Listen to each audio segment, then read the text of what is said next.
Hello folks, and welcome to Heart and Hand, the Rangers podcast, the podcast that promises a lot and delivers very little.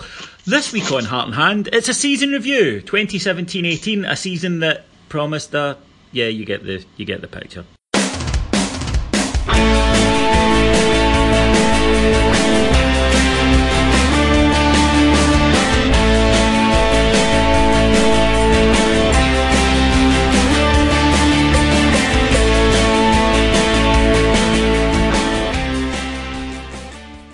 Okay, thank you very much for joining us, folks, for what is going to be our last pod of 2017-18. And joining me tonight on this super mega huge fun show are not one, not two, not three, but four of my regular co-hosts and podding friends. First of all, the man, the myth, the legend, Mr. Ian Hogg. Good evening, David. I almost feel as if I have to say, do we have to? I've got to get you in first, just so that guy that hates you can click off now. Right. He can turn off now, yeah. Safe in the knowledge that his wife's not being tampered with. Yet. Also joining us is my regular pod buddy, Mr. Alex Staff. Good evening, sir. Hi there, how you doing? Not too bad at all, from the young team, it's generously calling him that, but still, Stephen Harrigan. Good evening, I'll take that every day of the week. Nice compliment. And from the fetus team, it's James Forrest. No, not that one. Pleasure to speak to you. I'm representing all the posh cunts out there, so happy days. Yeah, James the man, memorably described as one of the subscribers on the Patreon site as a man with a punchable voice. Harsh but fair, I reckon. And I repeat, I believe that was my dad. Yes, so. Yes. That's because you charged them for his subscription. Right, gentlemen, we're here to talk about the campaign that was 2017-18, and of course there are some very handily, I suppose, that it divides neatly into various sections. But if we can go right back, Alex, right back to last summer, we'd come off a very kind of disappointing season that had petered out as Pedro came in, and I thought at the time it was fair to say the fans were in the main giving him the benefit of the doubt in terms of not blaming him and going with the line that it's not his squad. Arrivals came and he got his own team, or as close to as I think it could reasonably be asked for. Yeah, he definitely did. Or as you say, as close to, he didn't have unlimited money to go out and sign players, but he was certainly given far more backing than we'd seen any manager get in quite a while. So yeah, I think you're correct. The majority were willing to give it a go. Let's see how this is. There was a couple of, at the time, seemingly exciting signings. And yeah, we were, the ultra optimistic like myself were really up for what was going to come. How little we knew. This season beat the fuck out of you. It's really been unfair. They broke you over the course of a year. Hoggy, I'll be honest and up front, I was happy with the signings on paper. Obviously didn't know an awful lot about the Cardosos of this world, but given that Pedro, we thought, knew the Mexican market, he got his transfer business done early, and at that stage it sort of looked like he did have a plan for what he was doing. I think he always had a plan, David. I guess the question is whether the plan was any fucking good or not. But I think he had a plan. We, in the main, I think, bought into it. Quick disclaimer, I think we always said on the pod that, yeah, we're fully behind Pedro, we hope it works, but you know that wee nagging doubt in your head? And the nagging doubt didn't go away. But, we brought in Alves, obviously in his day, quality defender. Across June and July, we got Ryan Jack. Notice I didn't say Ross, anyone? I took you a year, practicing well all day. Yep. Practicing. And Graham Dorrans. So two good, solid Scottish midfielders.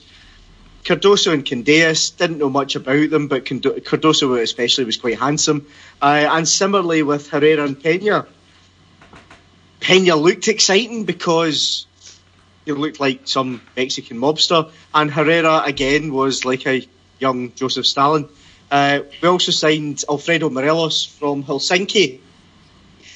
And a lot of folks said at the time, this is a great, exciting signing. It's just a shame he's not had a break.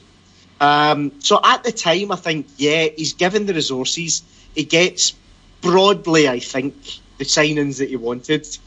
I don't think any of us were really disappointed to see any of the guys go that went, maybe with the exception of maybe Clint Hill, maybe Barry Mackay.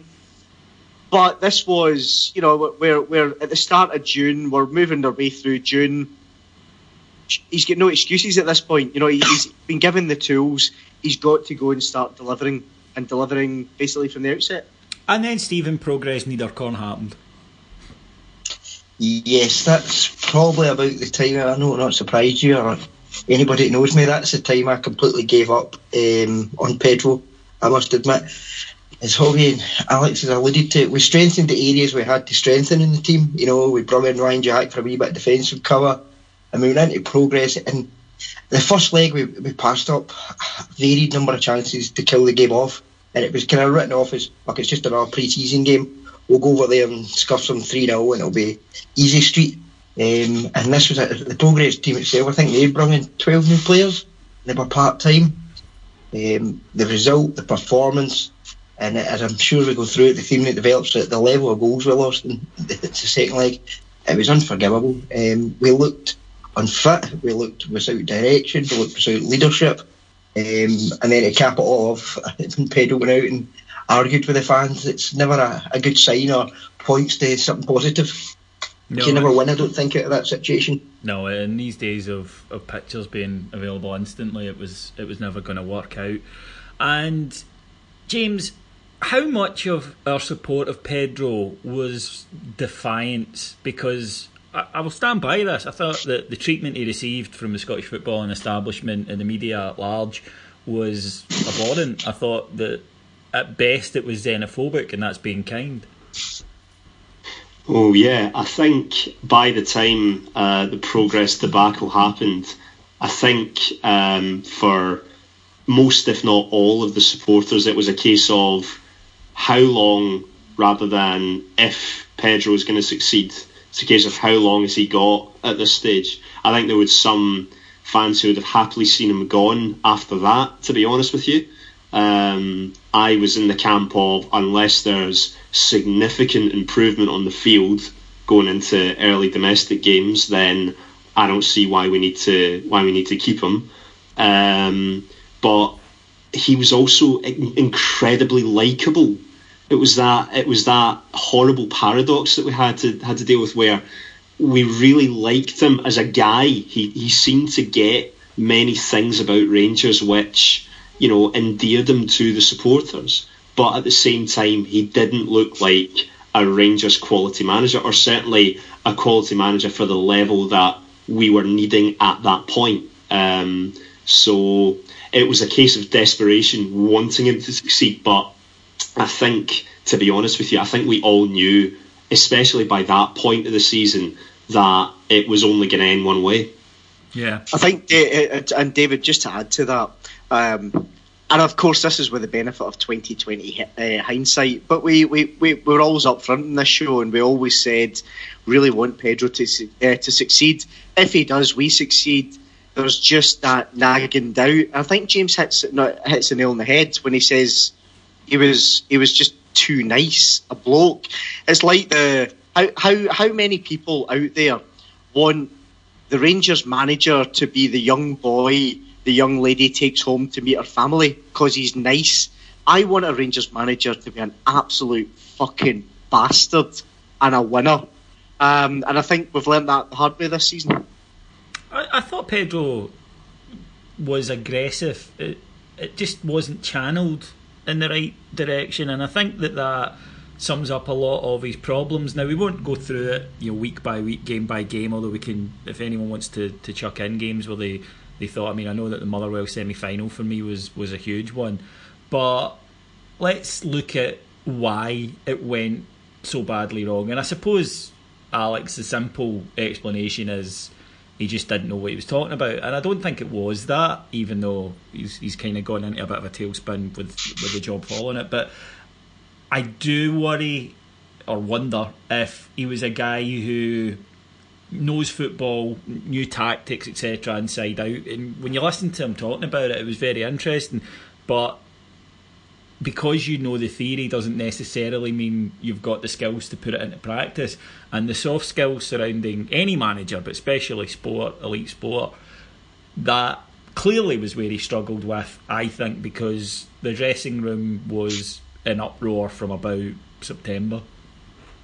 Yeah, it was. They never really backed him, the dressing room, and as you say, that part of that was certainly his responsibility. He wasn't able to rally them round. His man management in that respect wasn't quite where it needed to be. It's interesting though when you look back, as Hoggy says, 2020, he didn't want Michael O'Halloran here. Pretty sure that's a pretty common view now. He banished Miller and Wallace. That's happened again since he's left. There were certain things that he said and done that were actually correct, or seemingly look as though they were correct, but ultimately he couldn't get the results. He couldn't get the team playing in the way that he needed to, and that was that.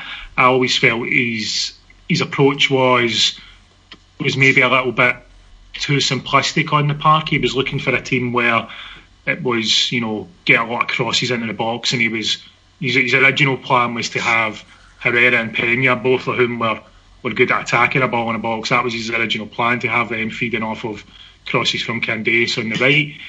Obviously Herrera didn't work out. Pena, unfortunately, is no longer interested in being a professional footballer. And then it just, certain things never clicked. It's funny you mentioned the Motherwell game. That was my debut on Heart and Hand, David. I don't know if you remember, the preview to the semi-final was my very first podcast. Oh wow! This season hasn't been a total disaster. Some good things have come out of it.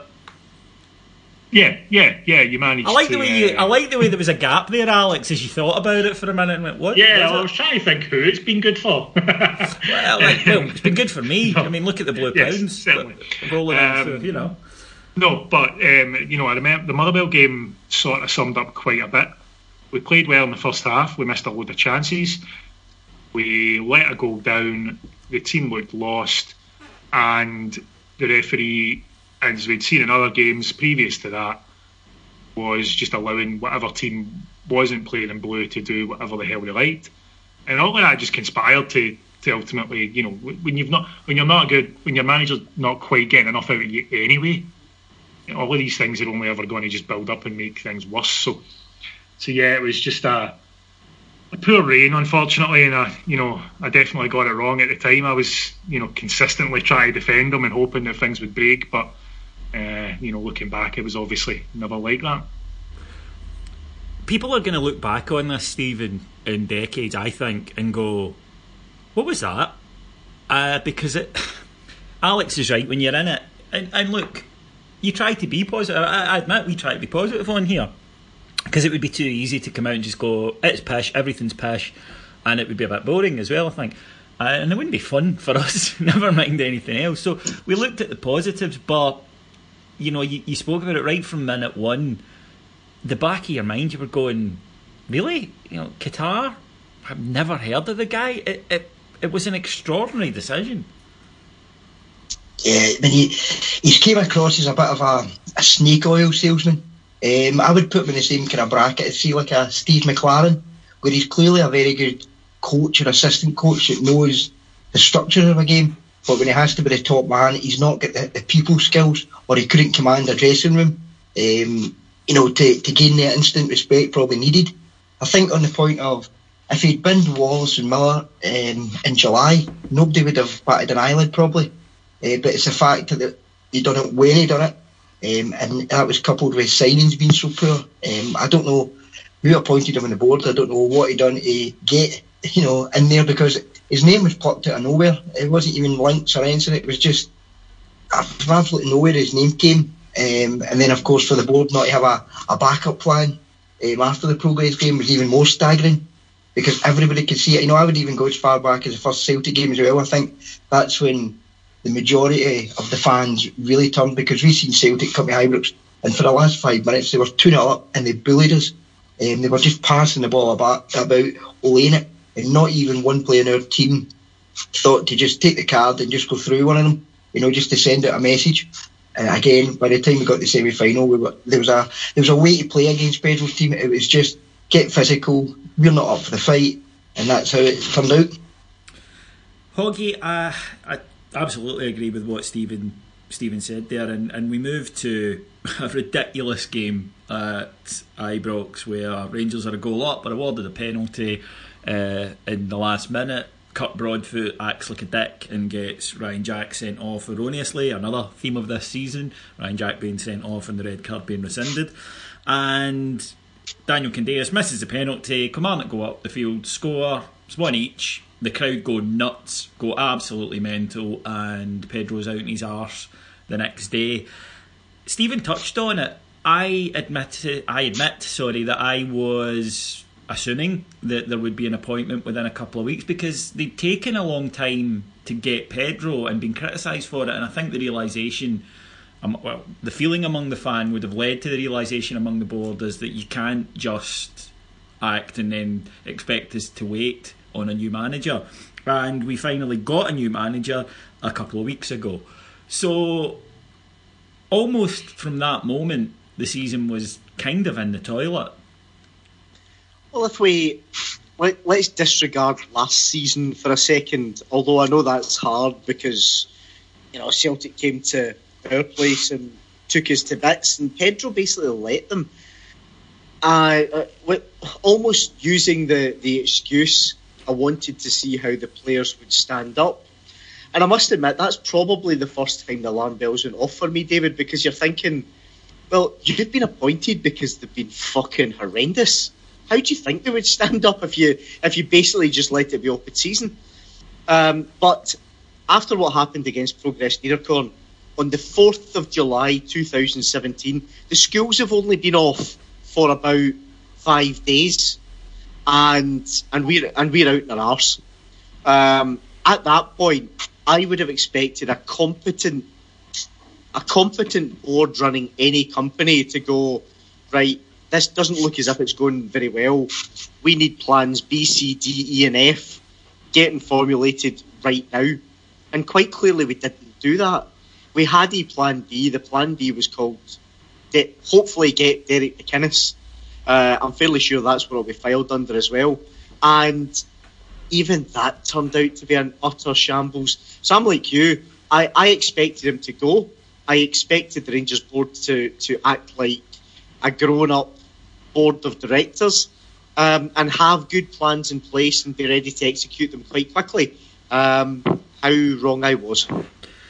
At this stage, James, Murty mania begins. Shall we call it? And Graham Murty returns, and difficult as it is maybe at this juncture, the fans, while not wanting him to become the permanent manager, respected him for the job that he'd done the previous season and for stepping back up. And he starts quite well. Run of games, some good victories. Everything seems to be progressing nicely. And in a theme of his tenure that would be established, there were famines and feasts. It was very much boom and bust. And Graham Murty comes in, this time throws his hat into the ring for the job, but some of the performances were atrocious, and I think alarm bells were ringing for me with Graham Murty with the defeat at Dundee. Not so much the defeat, that can happen, but with his post-match interview where he was clearly trying to choke back tears. And we sort of lurched on week by week with the fans growing increasingly more restless and no signs of a manager popping up. Looking back, should that have been enough to tell the board, look, this guy just mentally isn't fit enough to do this job, unfortunately, or strong enough, or the right type, or whatever, and yet he was allowed to go in and take the job permanently because they had botched their search so badly? Oh God, yeah. So I think when Pedro leaves, I think quite a lot of the fans, there's a sense of relief, and at the same point there's a sense of, right, well, we know what's going to happen now. We know that Murty's going to come back in, steer the ship for the short term, and we can feel okay with that because he seemed to get better in that role as time went on the first time around, climaxing in a 0-0 draw at Parkhead.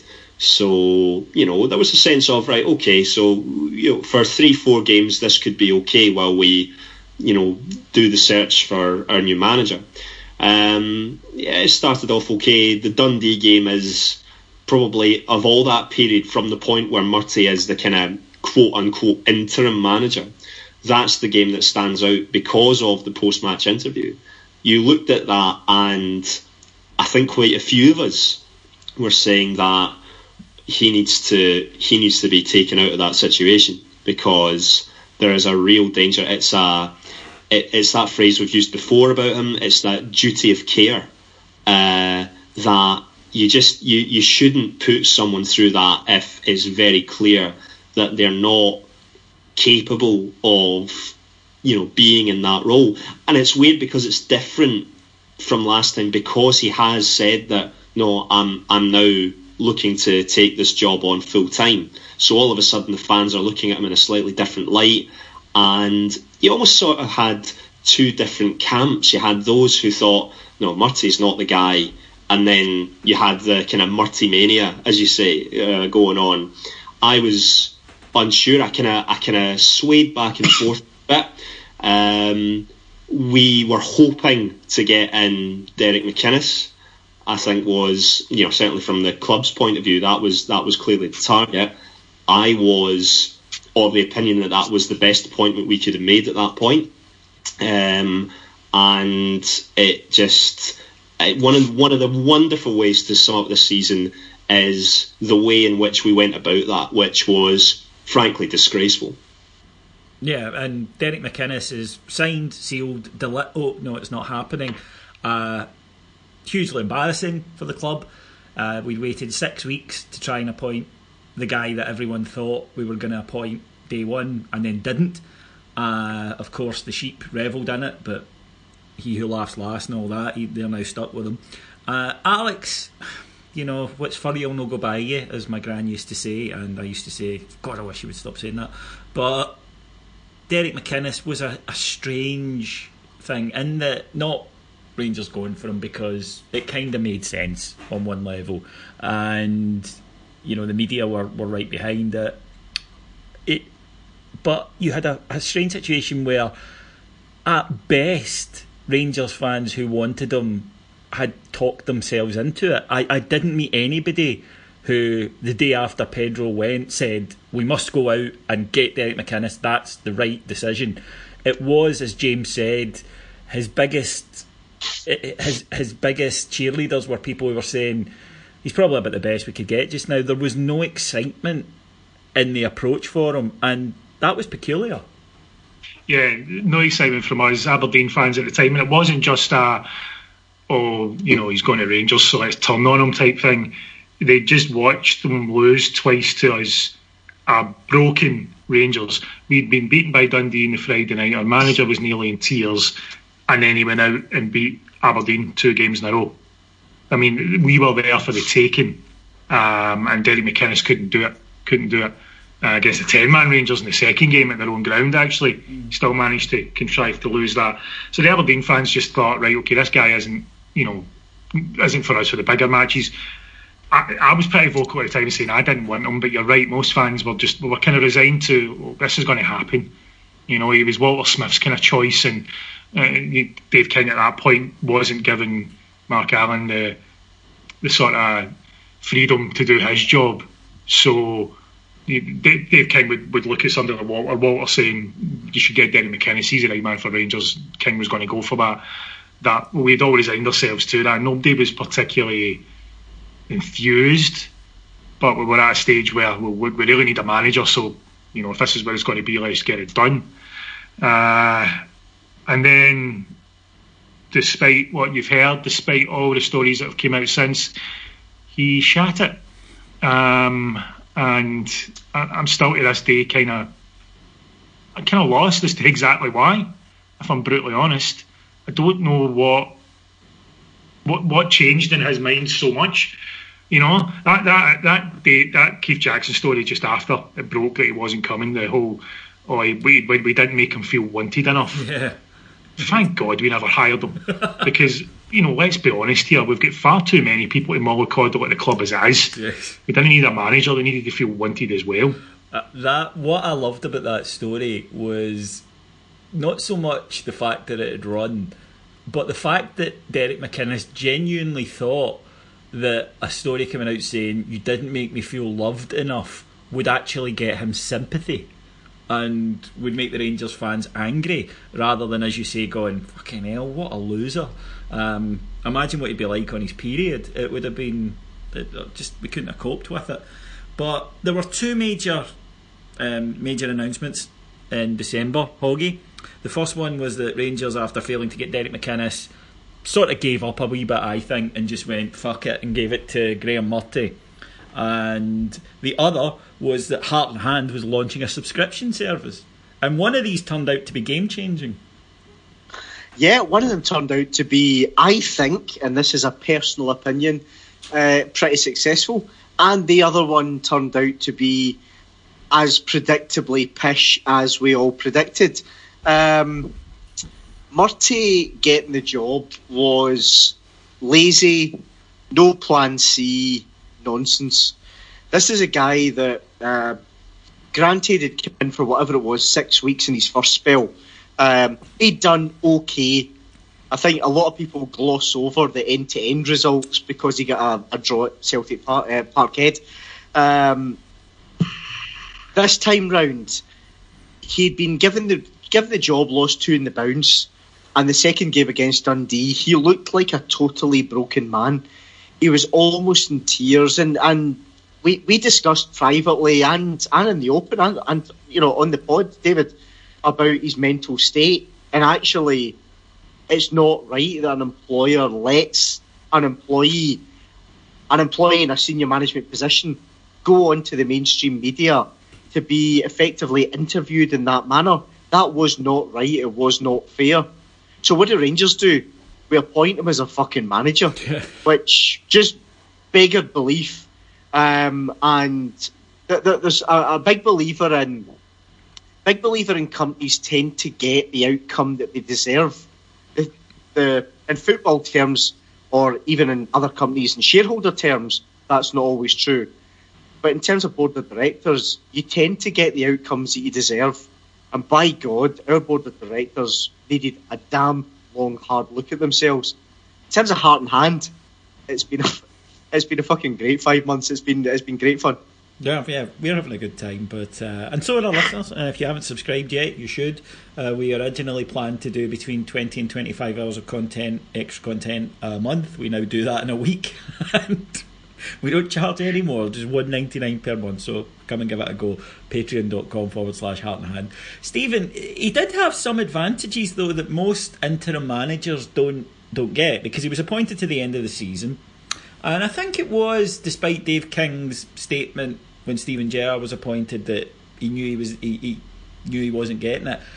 That wasn't really what we were led to believe, and he did get some advantages in that I can't think of many interim managers who are, certainly according to what Graham Murty said, according to what we were told, allowed to have input into a transfer window. And that did happen, and he was able to re-energise the team, and for a little while he did. Absolutely. I mean, the transfer window at Christmas or January, we brought in some really good players, but I think the reason why we just appointed him to the end of the season as well is by that stage we were just hoping the questions would go away and we were looking for a bit of stability. I tend to think that the warning signs in his mental capacity were even there apparent at Murrayfield. If you look back at the footage, he actually goes over after the game and starts lapping up the applause from the supporters. And I remember sitting at the game going, you know, it's kind of strange. Rangers teams are meant to beat a Hearts team. It was a Hearts team with very young players on their side. And then we came to the Dundee game, and of course it gets announced just basically because we failed to get our target in Derek McInnes, and anybody else linked was Pardew, or it was, you know, going to be Gary Rowett. Nobody was buying it. We were just looking for a wee bit of stability. He goes into the transfer window, him and Mark Allen, by all accounts, do very well. bringing players like Jamie Murphy. Despite what Scott thinks, I think he'll be a key player for us in the years to come. So he definitely did. Yeah, he had a very well. He told us he had the final say, and that's quite a privileged position for somebody who doesn't think they'll be there. I think he thought he was in with a very good chance of getting it, and basically he might have been told if he doesn't shit the bed, the job is yours. And I think his undoing was the fact he carried himself off that way. I think that's where he started to really go downhill.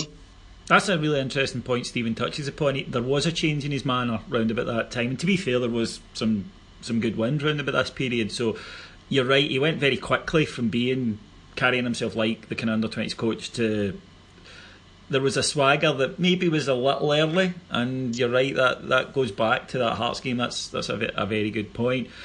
Just as a quick straw poll then, lads, and just give me a yeah or nay. Did you think he was in with a chance of getting the job? I'll be honest, I did. Certainly all the indications from the club, and like I say, I think there's a little bit of revisionism saying no, but I might have been wrong, so just give me a yeah or nay. I did. I thought he had a chance, yeah. Yeah, I thought he had a chance. He shouldn't have, but he definitely had a chance from this board of directors that we've got. Stevie? Yeah, I thought he would get the job. James? Yeah, there was certainly a point where it looked like it was his to lose. So yeah, no, I was really convinced that at some point we were toward the end of the season, if we continued the season the way that we were going up to a certain point, I thought we were going to appoint him. I did too, and there were times where I thought he's turning this round, and again, it's because you're in it. And if you, like me or Alex, to be fair, naturally quite optimistic, you look for the positives, and there were positives. I don't think it's unfair to say that there were. And James, we put together some good wins and some good performances. We started scoring goals, which is something we hadn't really done in great measure since coming back up to the Premier League. And we began to, probably a bit early, but start to dream about putting in a title challenge. But there were good performances, there were good signs. Jamie Murphy came in and settled, started to play well. Sean Goss, when he arrived, started to play well. Greg Docherty started reasonably well. And we put together some really good spells of football. The fans, I think, had been so starved of it that maybe some of us, and I'd include myself in this, got a little carried away. We had a system and a style of play which, for that period, which you're probably looking at calling it maybe about 2 months, around about that period of time, with the exception of 1 or 2 disappointments in there, we were playing well. We had Josh Windass, who was playing in this kind of number 10 position where he was basically allowed to do whatever the hell he wanted to do, and for a while it worked. He was scoring a lot of goals. He was linking up well with Morelos, who was getting in the score sheet himself. Daniel Candeas was going from strength to strength. The assists numbers that he was really putting in were fantastic. Jamie Murphy on the left doing this kind of cutting inside thing that he looks so good at. And the other thing as well, the emergence of Ross McCrory.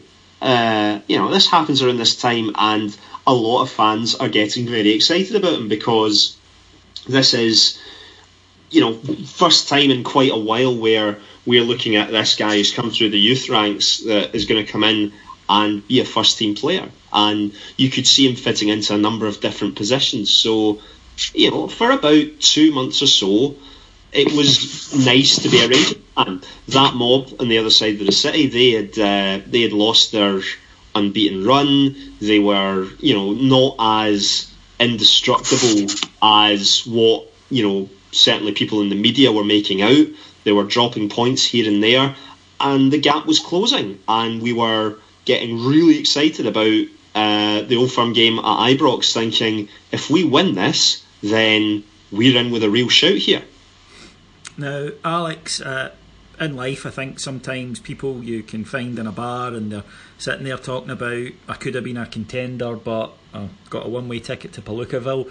And the pivotal moment in Graham Murty's tenure, didn't realise it at the time, but my God, when it collapsed. But the pivotal game, as James alluded to it there, the 3-2 loss to Celtic at Ibrox, in which Rangers played as well as we'd played against Celtic in a long time for spells of it.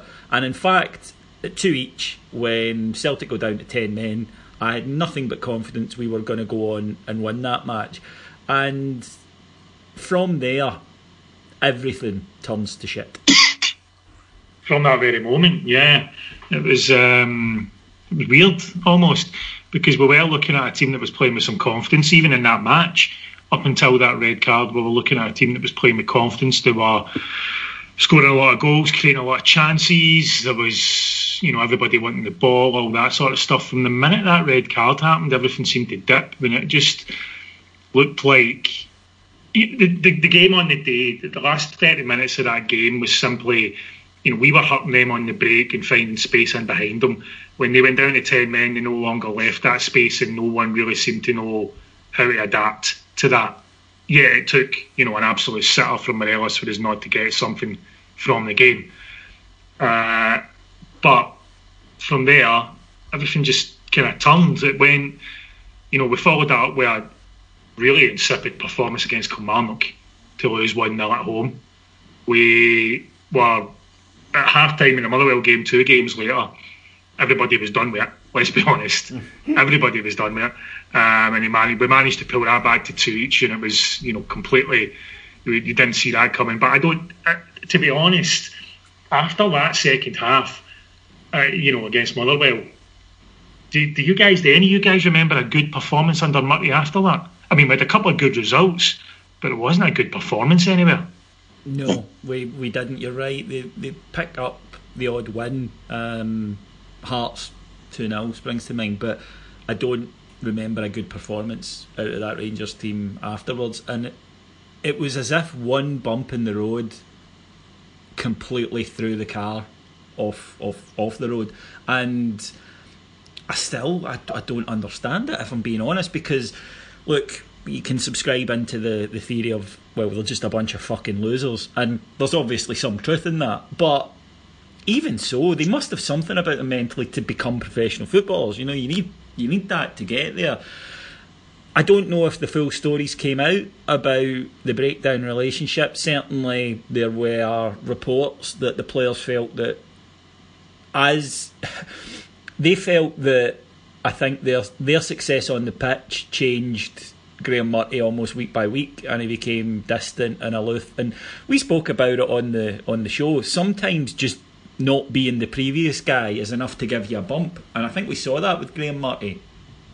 But after a wee while, you need to be judged. I think it was Stephen that mentioned it earlier, or James rather, that you get judged on the manager rather than being the stand-in, and that's exactly what happened to Graham Murty.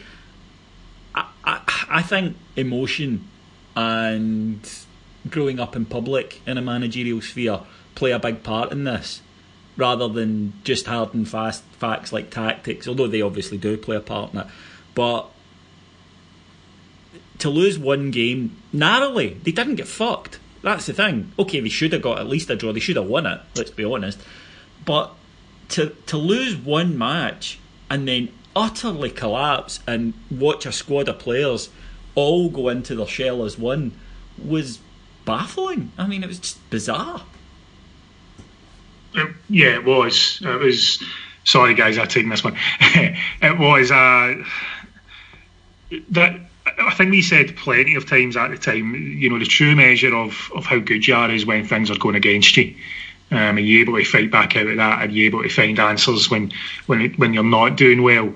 From a footballer's perspective, how many times under great Rangers squads, how many games can you remember sitting at Ibrox and thinking, man, this game's turgid and we're not really playing well, but we'd ground out like a 2-0 win or something like that, because we had players that just understood how to, all right, this isn't our day, so let's just kind of do the basics, get this right, sneak a couple of goals, and we'll get up the road and try and fix it for the next time.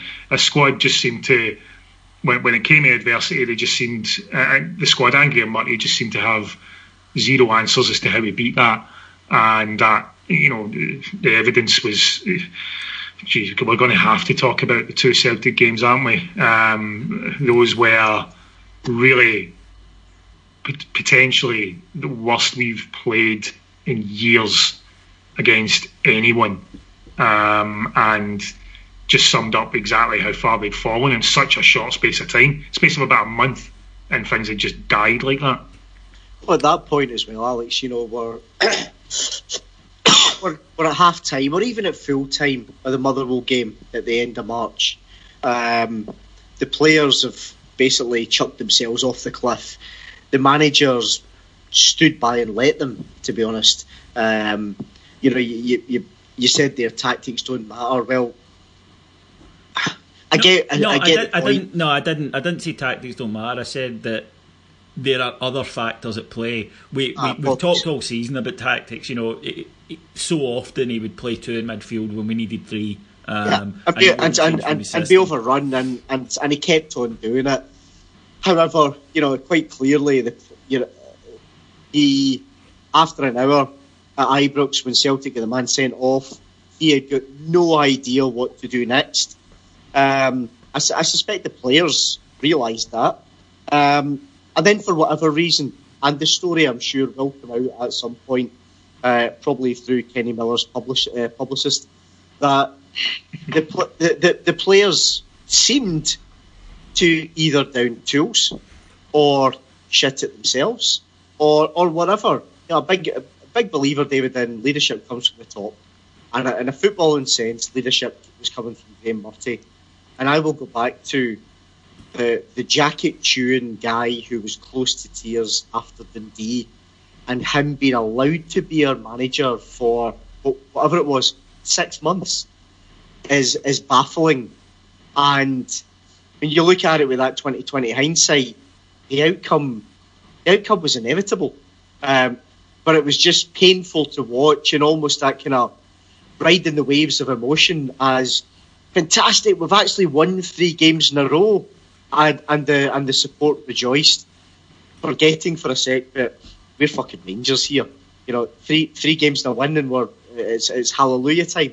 I think that's just a measure of how bad it was getting under Kushinya and at times under Murty. So, I do think the end being nigh was inevitable, and we were going into those final 6 games thinking, how many are we really going to win here?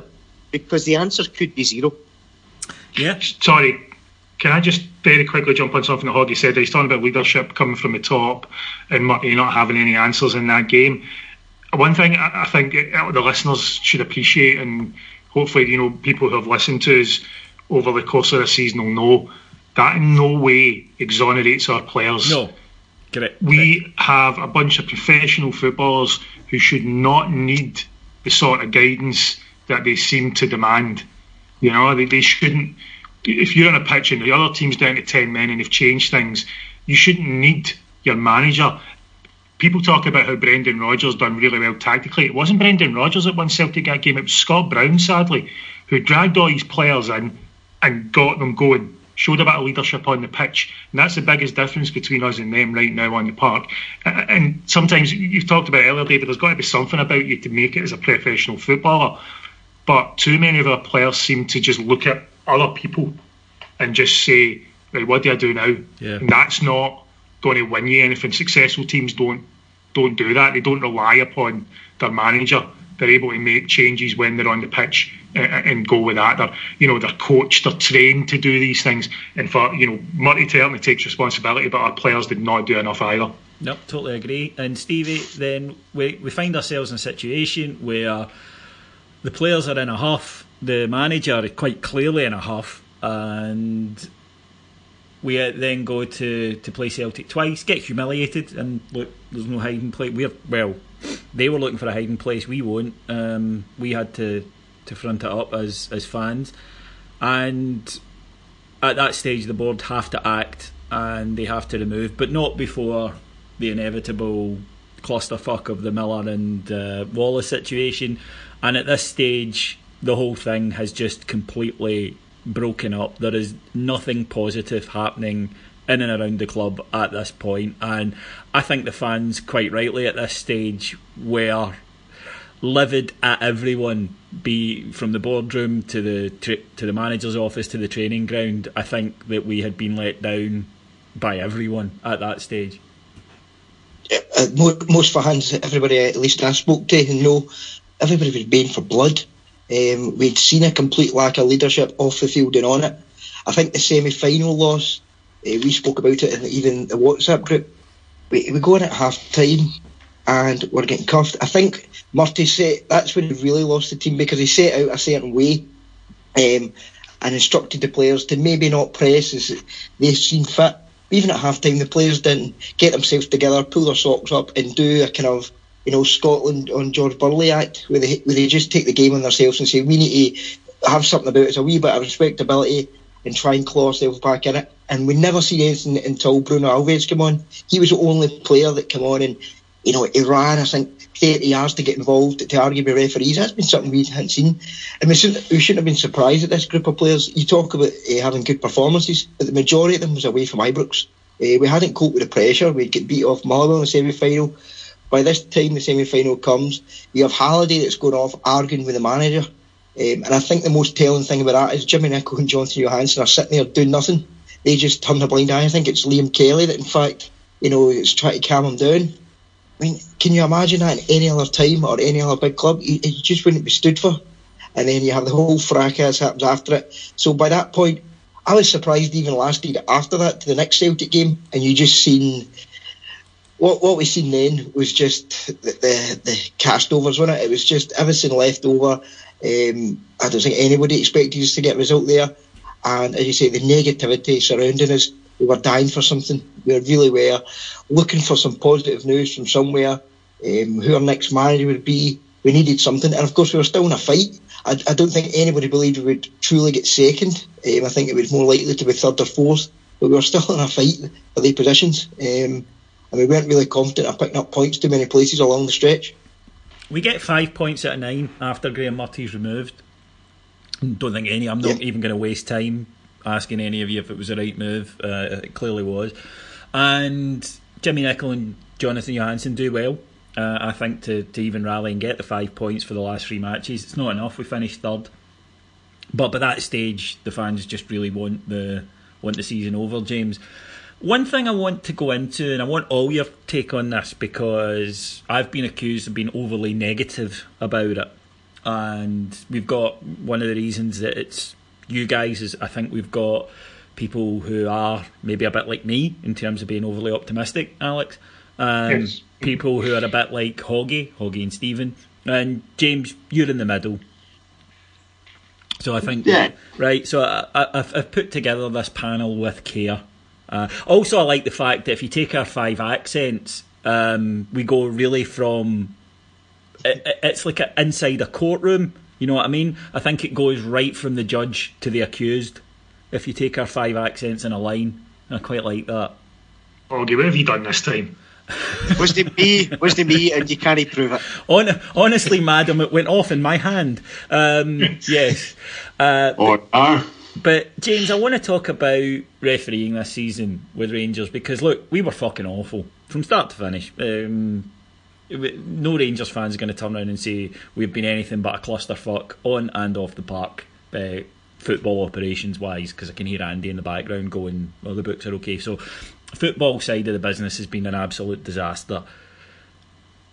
It doesn't excuse what I see has been a litany of not just bad refereeing performances, but atrocious game-changing ones. And of course the last week just reiterated that, when we saw yet more dreadful decisions. Now my take on it remains the same, that it's not a conspiracy, but that it's easier to give decisions against Rangers than it is to give for, and that referees are subconsciously affected by that, and that they referee Rangers in a different manner to the way they referee other teams. But like I say, I've got 4 people of disparate temperaments on, starting with you, James. How big an impact has it had in the season, or am I just bleating because things have been pish and I want to lash out at someone? So let's be absolutely clear. We are not a bunch of puddle drinking wankers. We are not going to sit here and say that the referees are against Rangers because That's not what Rangers fans are about. It's nonsense to think that they are. I think you are absolutely correct in saying that referees in this country are utter shite. They are terrible, and the SFA need to actually do something about it now. They need to find a way to make referees across the board, because it's not just been Rangers games where referees have made diabolical decisions. It's been across the board where they have been utterly terrible all season. There is not one referee in this country that you would look at and say, actually, we can be proud of that referee.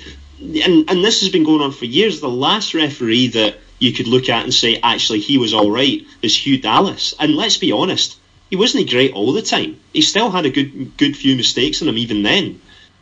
True. But, that's by the by. We have been at the wrong end of way too many decisions all season. You go back to one of the first home games of the season against Hibs. Ryan Jack gets sent off in spite of being choked around the throat by Anthony Stokes, and he only gets a yellow card. It's utterly ridiculous. Ryan Jack again gets sent off for a fracas with Kirk Broadfoot, where Broadfoot actually is the one that's stepping on Ryan Jack's toes. And in fact, Ryan Jack only gets a yellow card. It's only before the penalty's taken where the fourth official brings the referee over, says that Ryan Jack needs to be sent off, and then the referee goes back and sends him up. I don't know about you, I've never seen that kind of decision anywhere in any country of football. It's utterly ridiculous, and it just goes on and on and on. I could be here for ages telling you about all the different decisions that have gone against us. It's been fucking disgraceful. So no, we're not going to say that it's the referees that have cost us, but by God, they've got to get so much fucking better. Alex? They cost us a number of points, in my opinion, but not nowhere near as many as we cost ourselves. So I wouldn't go into that too much. Difference between second and third in my eyes, I know that most people disagree with, was rather moot, really. So that was what the cost is. The cost is the difference between second and third, and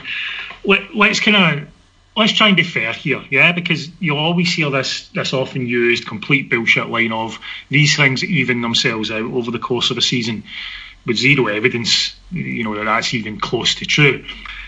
I can think of one decision that went our way, and I'm probably missing some, but one kind of really blatant decision, game-changing decision that went our way, and that was David Bates' handball against Hibs in the game that we beat them at Easter Road.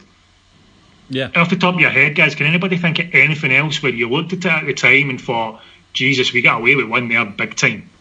That was like a really major game-changing instant. No. I can't think of another one at all. So that's one that went our way as compared to easily double figures that went against us. And it wasn't just, a bad challenge that could have seen a bit more, but we went on to win the game anyway. If you take the last game of the season, if Scott Allen gets sent off at that point, we probably going to win that match. Well, yeah. If Hibs get down to 10 men at that point, we'd have went on to win that game. So these are things that change it hugely. And there was a number of these instances, Kenny McLean winning that penalty, despite the fact he's already crying for it before he's even started going down, which, you can excuse mistakes in the referee. I expect mistakes in the referee. Incompetence you can expect as well to some extent, but what we've seen this season was nothing short of disgusting, really. And Hoggy's just about to come in and tell us that we didn't manage them well enough, and he has a point. Shots fired. We've had this debate all season, Hoggy. I'm not entirely convinced that any amount of complaining or getting in their faces would have made any difference this season, because, as David points out, they weren't refereeing us in the same way as they referee other teams. It might not have made the biggest difference in the world, Alex, but let's deal with the refs first. First and foremost, I don't believe refs are cheats. Full stop. Because I'm a big believer in if you buy into the view that refs are cheats, then there's got to be some that cheat for us. And I don't know about you guys, I haven't seen that this season at all. So we've been on the end of lots of harsh or horrific decisions. They've cost us points. Absolutely agree with you, Alex. We've cost ourselves more points. We might have come second. I think the issue's a wider one about, are we refereed to a different standard than anyone else? And I think the evidence from this season is, yes, we are. And I do believe that it's a kind of subconscious thing. So it's in Rangers, the ball is in Rangers' court. And whether you believe, we've had this argument all season, Alex, and I find it odd in the extreme that that there is an argument that says, let's no bother because it'll no change it anyway. We have to, as a club, we have to take the lead on it. We have to talk about it. Doing it once when it's Pedro Caixinha and then leaving him out to dry and basically being xenophobically abused by the mainstream media is not enough. It has to be, it's not a one-off thing, it has to be a concerted attempt. It has to be the players around the referee. It has to be the manager dropping it into the conversations in every single press conference, as we see others do. Brendan Rodgers is good at it, Neil Lennon's good at it, because they know it gets picked up. And it has to be done at a boardroom level as well, and pressure in the SFA. One thing will not change it, I absolutely agree, Alex. But a strategy, that does change it over time. And if we are not prepared as a club to do that, then our club is failing us. Stephen, come in and defend the referees. Not a chance. I think what it is, the evidence is there, but we had better refereeing when we were in the third and second divisions. But I think what it is now is subconsciously they know that, especially in like games with Hibs and Celtic, if they make a bad decision against them, they're going to have Neil Lennon or Brendan Rodgers or whoever barring down their door and screaming abuse at them. And for us, you've seen the interviews when Graham Murty was in charge. He was almost apologetic for them, as if he was on their side, trying to be their pal at times in post-match interviews. So they knew they weren't going to get any problems from the Rangers manager. But the guy in the opposite dugout, well, he might just boot the door in. And he doesn't care if he gets a 6-game touchline ban, which you never get. It's not if he's got previous or anything. And it just continued on and continued on. I think it's right. I think we have to take this further. I think, like years ago, Celtic made a video and sent it to the SFA. Remember that? We need to do something. We need to be proactive. I'm not saying go down the route of having a video and send it, but we need to start talking about it more. We need to start putting pressure, because there's just too many decisions that are costing us too many times. And it's okay this year when we've not had a great squad in the park. I think referees have probably cost us as many points as Russell Martin did. But we have to start. Next season, I think you'll see a change just because of who is in the dugout. I really do believe that. I think that changes the whole dynamics of it. Speaking of which, like a handsome ray of light creeping through the darkness, Rangers, I think, surprised a lot of people with their choice of next manager by appointing, you might have heard this, but Rangers have appointed Steven Gerrard as a new manager. Stevie G, by the way. And James, there are, of course, concerns because he's never managed before. This will be his first job. Gary McAllister is coming in as to provide ballast, I think, and experience. But Stevie fucking G, by the way. By the way, Stevie fucking G. Doesn't work when you do it, you're too posh. Damn it. But yeah, contrast, David, yeah. No, with you, you're more likely to go something like, Stevington Geington Esquire, because you're... Yeah, he'll be absolutely fucking spiffing, Yes. You'll be having a Pims with him at your club. Sorry, I'm having a Pims right now. I so hope that's true. That would be the best thing ever if it was. It's just unfortunate he's dipping his cock in it. Anyway, James, move on. Yes. Thank you, Hogster. So when we knew we were looking for a new manager, and there wasn't really a standout candidate early doors. We were looking at different names, and no one was really getting you excited. And then there was all of a sudden this thing where I think it was like Bet Victor or someone was saying, right, Stevie G is now the outright favourite for the job, and we're thinking, come on, that's just someone who's put a load of money on that in the hope that it might happen. But then, the wee pieces of the jigsaw start to come together a bit. You've got Dave King at the Liverpool Champions League semi-final, the same night that Steven Gerrard is there doing work for BT. And then all of a sudden, word starts to come out that, well, if Gerrard was to come in, then Gary McAllister would be the assistant. And by the way, see that Dave all right, King, so... By the way, James, see that Dave King? I was fucking raging that he was at that Liverpool game rather than... he hadn't been to the semi-final to watch us, and he was at that, and I'm like, I can't fucking believe it. Looking back, go for it, Dave. Yes, exactly. Now, in hindsight, we're able to look at that and say, actually, yeah, no, he was spot on doing that. McAllister's had experience of being a manager at clubs that are going through difficult times, in particular Leeds United. He's been involved with Aston Villa when they've been going through difficult situations as well. And I think that experience is invaluable. I don't think that you look at that and say, he's not been in a situation where things are going well. Well, I don't necessarily want someone who's been in a situation where things have been going well. I want someone who knows what it's like when you've got a big club that are in a difficult situation, and let's face it, that's what we kind of are at the moment. So you looked at that and thought, okay, and then all of a sudden it's, on BT he's saying, yep, I've been having discussions with Rangers, I've got more discussions coming up in the next couple of days, thinking, oh right, this is actually going to fucking happen now. This is getting very, very fucking exciting, and I'll let Alex take the kind of day of the appointment itself, but my God, that was some fucking day. James was a roving reporter that day at Ibrox and did a very good job. I put our coverage that day up against anybody's, to be quite honest with you, with the exception of Rangers TV, because they could, talk to him. I did try. Well, I was going to say, if one of us had got to him that day, then the only thing that we'd have been faced with would have been a dry cleaning bill. So it was probably for the best that he didn't. Alex, when he arrived, it was invigorating in a way that we haven't had at the club in a long, long time. Yeah, so different. And you guys, I was too young to appreciate it at the time.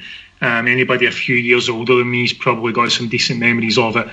But for younger fans, that was the Souness moment. There's no denying that comparison in that respect. He was Steven fucking Gerrard, He was so impressive in his interview in the day in front of the press. He gave them, not much, to be honest. He gave them a bit of short shrift when they asked the stupid questions. The whole, are you confident you're the man for the job question, which, I'll never fail to laugh at when a new manager's appointed in any club. And those sort of things. You're looking forward to being up against Brendan Rodgers. He showed a steel in the interview that I wasn't aware that he had. I'd obviously seen him play plenty of times and knew that he had leadership abilities and such like, but I maybe just didn't appreciate what it took for him to get to the level that he did. And he showed that in that interview, he showed that in that press conference, where I came away from that thinking, well, I was already kind of excited about this direction anyway, but fucking hell, I've just went from, midnight to super midnight erection-wise, you know what I mean? Like, just unbelievable excitement after that. He looked like somebody who could talk the talk as well. Walk the walk, as well as talk the talk, And that was the biggest fear for everybody, wasn't it? There was always that, even those of us that were excited about this kind of direction, had that little nagging, is this going to be a bit too much for him? Everything we've seen so far doesn't suggest that it will be. No, 100%. Let's talk a little bit then about the squad moving forward, Hoggy. He will have to retain some players. There's just no doubt about that. We will obviously, players will arrive. We've already got Scott Arfield has come in. We've already got Alan McGregor has signed up. Jamie Murphy's now a permanent signing. But there are a lot of that squad who, pretty much all of it in fact, that most Rangers fans I know wouldn't be sad if they never saw ever again. But that's not practical. Who's salvageable? God, it's probably the biggest question Gerrard faces. and now iFace. Well, I tell you what then, right? I'll just say some names, and I want you guys simultaneously, don't wait for everyone to come in, to just cheer or boo if you want them to stay, right? Not too loud or you'll deafen all the listeners, but just cheer or boo, okay? Okay. You know what you're doing? Yep. We're all on the same page here. I don't want this to be like a Pedro Cachina thing where it's too complicated for you and you're all walking away going, I don't know what that fucking guy's on about. Right, everyone knows what they're doing. Okay, West Fodringham. Boo. Ooh, there you go. James Tavernier. Yay! Yeah. As James desperately tries to come up with a chew. I think that Russell Martin. Any of you cheered, you'd never be back on this fucking show. I'm actually surprised at the level of boos. Do you know, like David's a bit of a wrestling fan like myself. And see, when you hate somebody that much, you almost don't bother giving them any reaction at all. There's just utter silence. It's just like Russell Martin. If that had been complete silence, that would have worked just as well. I just don't think anyone wanted labelled with being a Russell Martin fan. It's just everybody wanted to nail their colours to that mast. Bruno Alves. On the fence. You alright, Alex? Yeah. He was I'm shouting. on the fence with Bruno. He was shouting "Boo Earns." That was me. Yeah. That was me. I'm sort of on the fence when it comes to Alves. Declan John. Yeah.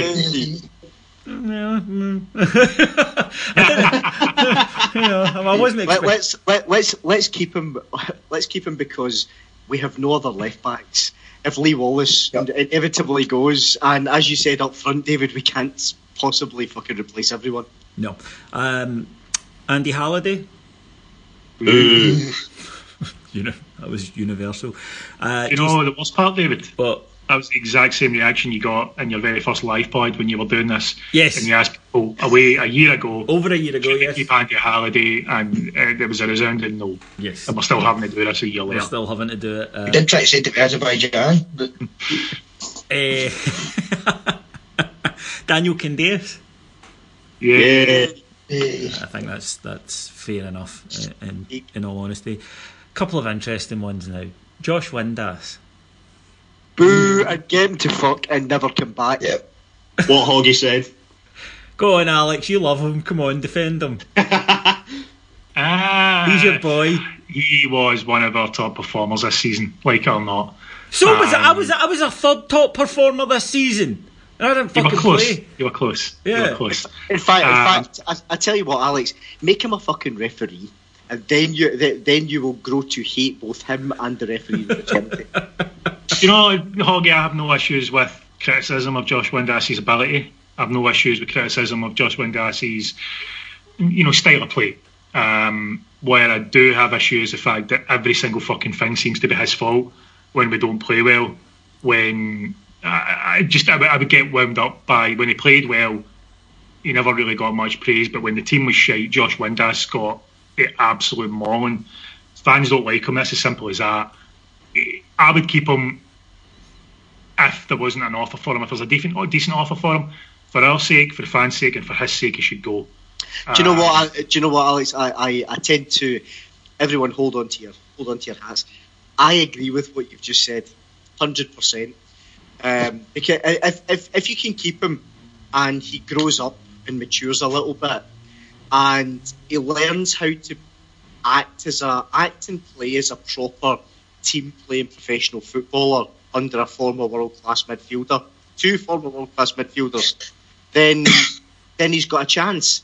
If he can't, and if he's going to continually act like a dick and a divisive character, then you're absolutely correct. We take the first decent offer. Alex and Windass up a tree. Right, well, we'll wrap this up with a couple of others. Alfredo Morelos. Yeah. Depending on the offer. Yeah, that's a financial one. Yep. Jason Cummings. Yes. Oh, well, interesting. 600 grand, no brainer. Michael. That's a fee though. Michael O'Halloran. keep him just to punish him. Guys, if you listen very, very carefully, Scott's actually starting a fire somewhere. I can actually hear the vein in Scott's temple now starting to throb. Okay, right. Listen, thank you very much to all the guys for joining me tonight. Gentlemen, it has been an absolute pleasure to talk to you all, and thank you all for getting involved this season and becoming podders here on Heart and Hand, because we've really grown. I mean, we started doing 2 shows, which we've never done before. We started the subscription service, patreon.com/Heart and Hand, in which all the boys have their own shows as well as the group ones that take place. We started flogging hoodies and T-shirts and shit like that. We started doing live shows. We've now started going out with Glasgow for our live shows. It's been a remarkable year for Heart and Hand, and much as I want to praise all the podders for that, I really have to thank you guys, the listeners, for it, because without you guys we wouldn't have been able to do any of it. It just would have remained exactly the same as it had ever been. So thank you so much for backing us, for getting behind us. Please continue to do so. People have asked if there's going to be content through the summer. Give me a cheer or a boo if there's going to be content through the summer. Yeah. Tons of the fucking stuff. So if you're missing it from your regular places, then come join in over on patreon.com, heartandhand.co.uk if you want to buy a t-shirt or a hoodie. It would be very kind of you to do so. So all that it means for me to do is to thank our executive producer in London, Mr. Mike Lee and Mr. Paul Miles, to say we will definitely 100% be back for our 9th year on the flagship. The two free shows will be back as soon as the season gets into gear, probably the start of July. We'll also have a couple of summer specials as well. So thank you to all my guests this evening. First of all, Mr. Alex Staff. Thank you, gentlemen. Thank you all. And yes, thank you to all the listeners. It's absolutely our pleasure. I think I can speak for everybody when I say that, to produce this stuff for you. Oh, that's good. I don't need to go around the rest of them now. Mr. Ian Hogg.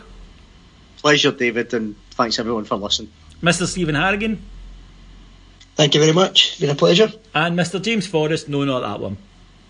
David, thank you for having me on this evening, and I hope I speak on behalf of everyone that's listening. Thank you in particular for all the wonderful work you've done for us this season. It's been a bright light in what has been a difficult year. That's why James is going to rise to the top of this organisation. Jesus Christ, that was some beautiful ass kissing, wasn't it? Do you know what? James will now say to us off air, can anyone smell shit? No, it's just the tip of your nose, son. Oh, don't listen to them, James. Don't listen to them, James, just because you had the sense to flatter the Overlord, whereas they all missed their chances. That's not your fault. That's theirs. Okay. That's the posh cunt's way. Absolutely. This is the level you lot should be aspiring to. Listen to the way he pronounces his vowels. Perfect. You fuckers with your drop. I bet can it? Posh school or not, he can't fucking add 3 plus 2. Well, there is that, but you know. I'll have you know that equals 6. Thank you all for listening to us this year. We will be continuing through the summer on Patreon and back on air at the start of next season. Till then, Stevie F'N G. Thank you. Bye.